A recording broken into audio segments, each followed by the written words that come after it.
आप बस ये जरूरी डॉक्यूमेंट्स हैं, ये जरूर लेकर के जाएं। अगर इनके बिना जाते हैं तो बेटा फिर आप खता खाएंगे। ठीक है, तो ये मैं आपको टोटल 10-12 चीजें बताऊंगा, इनको अपने साथ जरूर जरूर जरूर रखें। तो जैसे आप 10th की मार्कशीट एंड सर्टिफिकेट, किसी किसी बच्चे का स्पेशली सीबीएसई बोर्ड में, अब तो यूपी बोर्ड में भी और भी सारे बोर्ड में ऐसा होता होगा, कहीं कहीं तो मार्कशीट और सर्टिफिकेट पासिंग अलग अलग है और कहीं कहीं किसी के एक में ही है। तो बच्चों वो सब बच्चे एक में हो, किसी के अलग अलग हो, अलग अलग है तो दोनों को लेके जाएं, एक में है तो कोई टेंशन ही नहीं है, तो वो सर्टिफिकेट जरूर लेकर के जाएं, मार्कशीट प्लस सर्टिफिकेट।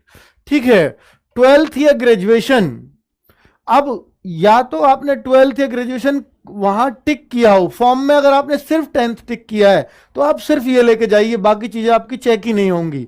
लेकिन अगर आपने वहां 12th भरा है या ग्रेजुएशन भरी है तो ये भी चेक किया जाएगा। ठीक है, तो यहां भी इनकी भी मार्कशीट और सर्टिफिकेट लेकर के जाएं। ग्रेजुएशन का सर्टिफिकेट होता है ग्रेजुएशन की डिग्री, हालांकि डिग्री चेक नहीं करते हैं पर सर्टिफिकेट उसका वही होती है। और 12th की मार्कशीट सर्टिफिकेट एक में है तो एक लेकर के जाएं, अगर दोनों अलग अलग हैं तो दोनों लेकर के जाएं। डोमिसाइल सर्टिफिकेट क्या होता है? मूल निवास प्रमाण पत्र, निवास प्रमाण पत्र बोलते हैं इसको। स्पेशली एसडीएम से बनता है, तहसील से बनता है, आपकी से ये बनवाया हुआ होगा। तो बच्चों इसको लेकर के जरूर जाना, ये हर बच्चे को चाहिए, चाहे किसी की कोई भी कैटेगरी हो, क्योंकि आप अपने स्टेट में काउंट हो गए, अपने स्टेट की वैकेंसी, इसके लिए आपको डोमिसाइल सर्टिफिकेट बनवाना अनिवार्य है। आप केवल आधार कार्ड से काउंट नहीं किए जा सकते। चलिए, कास्ट सर्टिफिकेट यानी जाति प्रमाण पत्र, यानी आप किस जाति से हैं, ये जनरल वालों को नहीं चाहिए। जिन्होंने ईडब्ल्यूएस भरा है, ओबीसी भरा है, एससी भरा है, एसटी भरा है, उन सबको ये सर्टिफिकेट की जरूरत पड़ने वाली है। और सर्टिफिकेट भी सेंट्रल का ही होना चाहिए। ठीक है, कि भारत की इस जाति में आप पढ़ते हो, उसमें लिखा होना चाहिए गवर्नमेंट ऑफ इंडिया, जरूर आप पढ़ लेना। उसमें कहीं भी वर्ड आ रहा है ना गवर्नमेंट ऑफ इंडिया, समझ लीजिए वो सेंट्रल का है। ठीक है, एनसीसी सर्टिफिकेट इफ एनी, यदि आपके पास है तो लेकर के जाएं। ठीक है, एनसीसी के मार्क्स तभी मिलेंगे, अभी वो चेक किया जाएगा, मार्क्स तो आपके जोड़ रखे होंगे उन्होंने already. Discharge certificate for ex serviceman, ये सब ओरिजिनल लेकर के जाने हैं बच्चों। ये एक्स सर्विसमैन के लिए डिस्चार्ज का सर्टिफिकेट होता है, वो लेकर के जाना है। ये आपको कोई मतलब नहीं है जिनके पास नहीं है, ये दोनों डॉक्यूमेंट सबके पास नहीं होंगे, जिन्होंने भरा है फॉर्म में उनको पता है।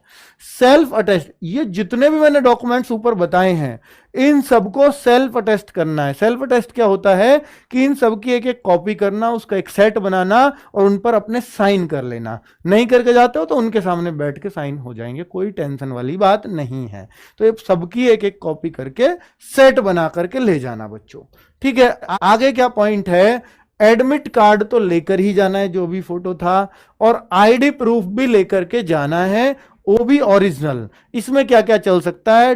एक तो आपका डीएल चल सकता है, वोटर आईडी, कोई सी एक चीज, पैन कार्ड। देखिए मेन चीज क्या होती है, DL, voter ID, pan card और आधार कार्ड, इन चारों में से कोई सी भी एक चीज हो आप लेकर के जा सकते हैं। ठीक है बच्चों, समझ गए ना? चारों में से कोई सी एक चीज दौड़ेगी। पासपोर्ट है पांचवी चीज, बहुत अच्छा है, वो भी चलता है।